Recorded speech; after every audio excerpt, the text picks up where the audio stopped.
Welcome to today's explainer. I am absolutely thrilled to be sharing this one with you.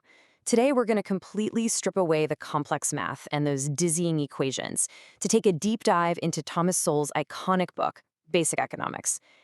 Even if you consider yourself a seasoned policy wonk, Sowell's work is a masterclass in clear, real-world economic thinking. By looking at straightforward historical context, he takes the hidden, kind of messy complexities of how a society functions and translates them into a common-sense guide. It really reveals the actual nuts and bolts mechanics driving our world. So here is our game plan for today. We're going to tackle this using a zoom-out framework. First, the foundation of scarcity. Second, markets and government roles. Third, the global economy. Fourth, income, wealth, and reality. And finally, number 5, policies and their consequences. All right, let's jump right in with section 1, the foundation of scarcity. To wrap our heads around everything else we're going to discuss today, we really have to start at the absolute bedrock. And surprisingly enough, economics isn't actually about money at all. It's about resources. Sowell introduces us to inescapable realities here: scarcity and opportunity cost. Scarcity just means resources are finite, right? You can't magically print more land, raw materials, or time. And because of that, every single choice demands a sacrifice, and that is your opportunity cost. Think about it. If you spend your evening watching this explainer, your opportunity cost is that new streaming show you aren't watching. At its core, economics is truly the study of these necessary trade-offs. This idea perfectly illustrates our core societal tension. Imagine a giant scale. On one side of the ledger, we have what we actually possess in reality: limited, finite resources. But on the other side, we have what we desire, which is completely unlimited human wants. It's a permanent imbalance. And since we can never have enough to satisfy every single desire of every single person, we desperately need a highly efficient system to figure out exactly who gets what and when. And wow, this is exactly where prices come in. Sowell argues that prices aren't just arbitrary numbers slapped on a tag by greedy corporations. Not at all. They are actually a vital information network.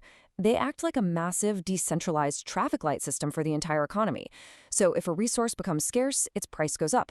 That red light instantly signals consumers to use less, and simultaneously flashes a green light, signaling producers to step up and make more. It's just an incredibly elegant way of coordinating millions of people without a single central planner ever needing to lift a finger. Okay, moving on to section 2, markets and government roles. Now, if we zoom out from the individual to the community level, we can see these market mechanics out in the wild.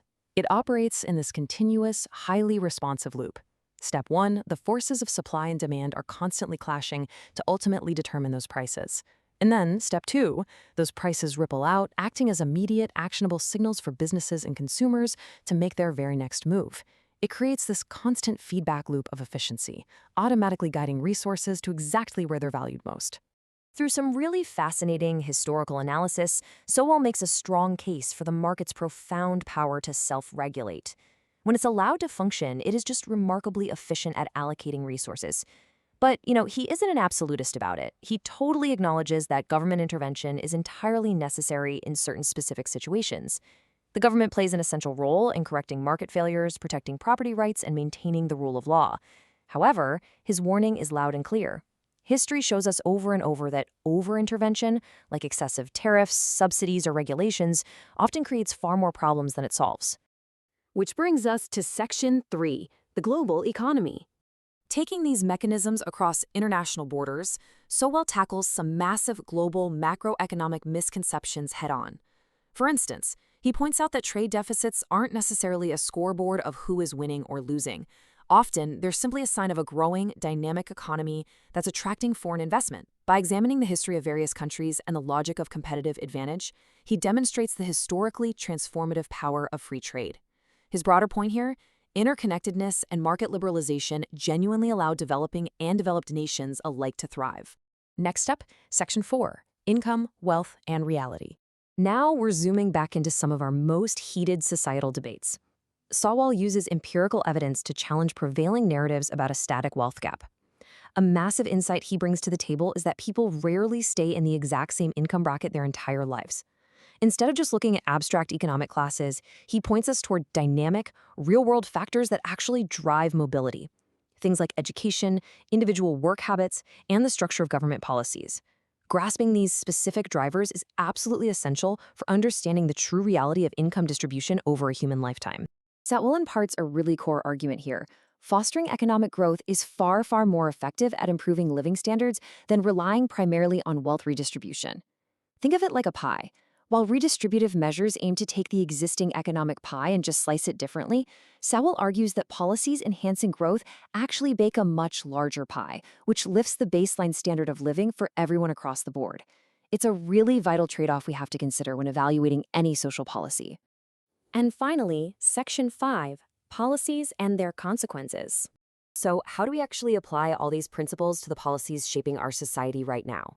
Well, Sowell evaluates things like taxation, monetary policy, and welfare programs not through the lens of their good intentions, but their actual historical outcomes. He advocates strongly for harnessing the wealth-generating power of the market, while still carefully maintaining a necessary safety net for our most vulnerable. Crucially, he grounds all of his policy evaluation in actual human behavior and real market dynamics. Okay, if you take absolutely nothing else away from this explainer, make it this. Much like a line of falling dominoes, we must always look past the immediate short-term results of a policy to anticipate its unintended consequences.